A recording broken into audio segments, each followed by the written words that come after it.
Christ.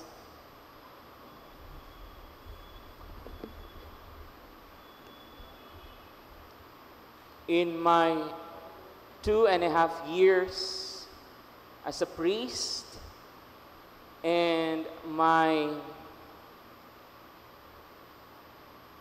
12 years in the missionaries of God's love,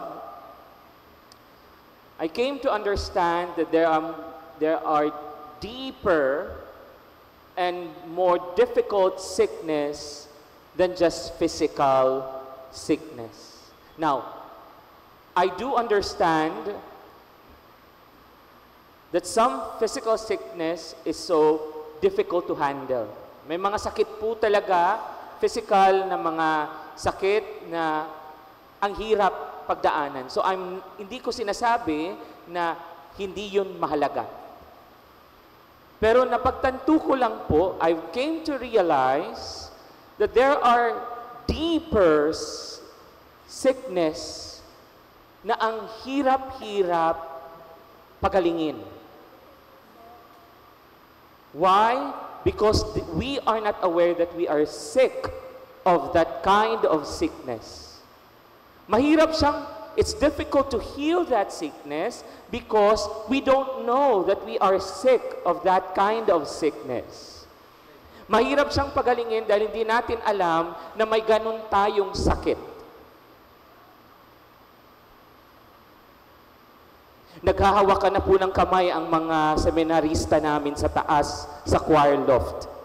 Sasabihin na naman nila, tungkol na naman yan sa atin.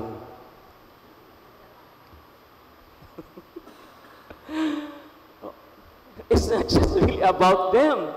It's a universal human experience na may mga sakit tayo, but that by virtue na hindi natin alam na may sakit pala tayo noon, therefore, hindi tayo gumagaling. Bakit? Because we don't know that we are sick of that kind of sickness. We do not get healing because we don't know that we are sick of that kind of sickness. And so in our gospel reading, we heard that Jesus must ask etong two blind men. Jesus must ask these two blind men, do you want to be healed? See, the question is not now, in this story, the question is not whether Jesus has the capacity to heal them. That is not anymore the question. Why? The fact that these two blind men followed Jesus, di ko lang po alam kung paano. I'm not ridiculing their sickness. I'm not making fun of their sickness. But it's not stated here, and some who are very superficial in reading this might say na, oo nga naman, di ba blind sila? So paano sila makakasunod? Definitely, meron silang mga kasama. And perhaps, yung mga kasama nila nagkwento rin. Can you imagine, before this incident, may mga healing nang nangyari. No, healing incident na si Jesus, miracles. Siyempre, binulungan sila because how would they be able to see? Or perhaps they would, yes, probably they could hear what's happening. And so sinabi, ayun, si Kristo Jesus nakakapagpagaling.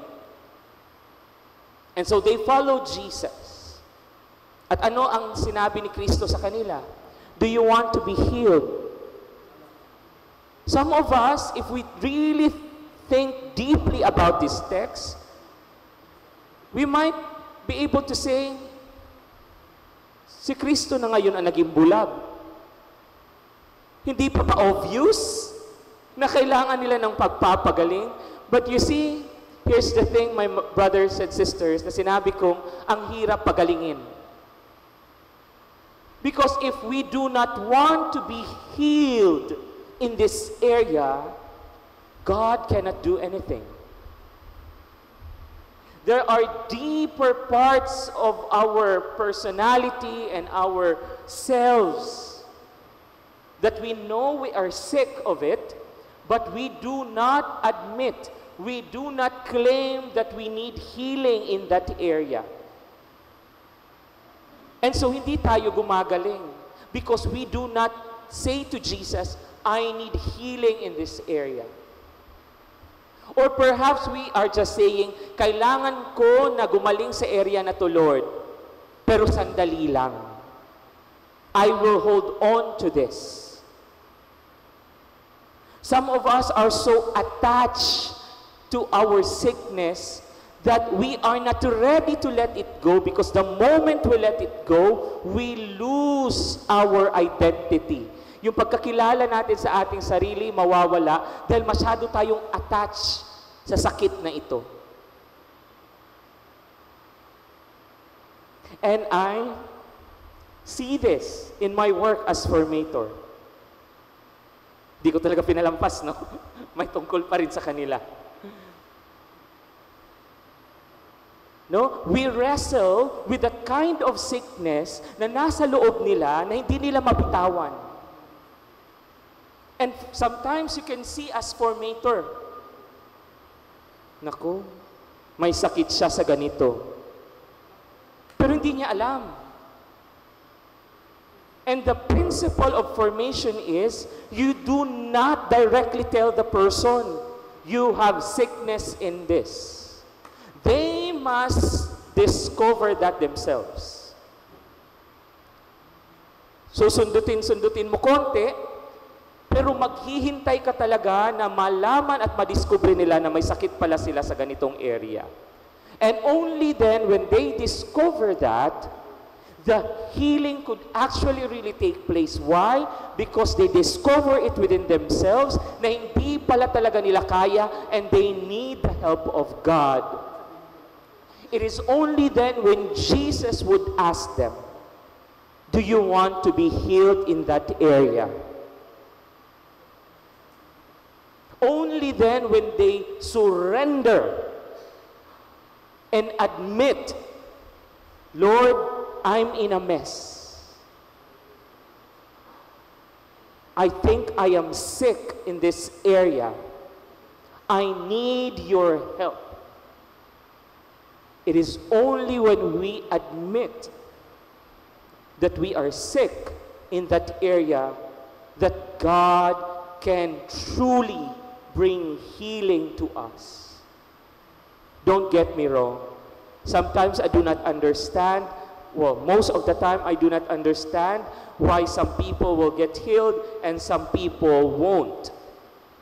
But it is also real that some people won't get healed because they do not want to.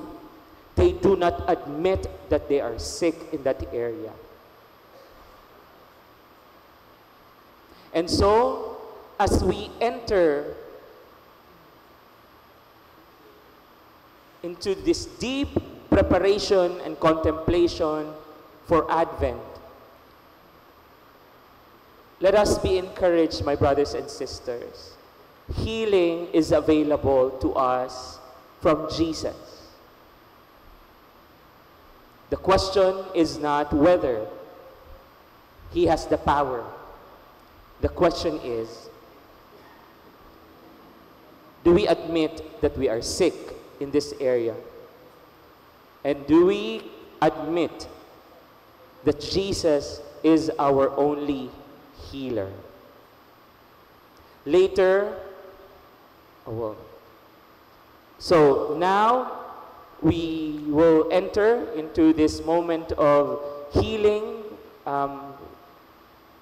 We pray particularly, and we invite those who have serious illness, and it doesn't have to be only physical, to come forward, and we will anoint you with holy oil. This is for those who are seriously sick. So, pero kung meron po kayong,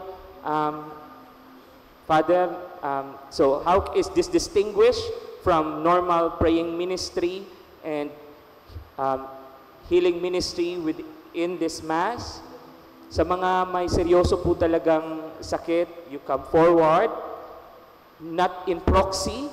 Hindi po kayo pwede mag-come forward dito kasi po yung parent ko may sakit. Sila po dapat mismo ang pupunta. That's different from the healing ministry that we do sometimes at the end of the Mass. Okay po ba? May I invite everyone now, those who are sick, to please come forward and we will anoint you with healing oil.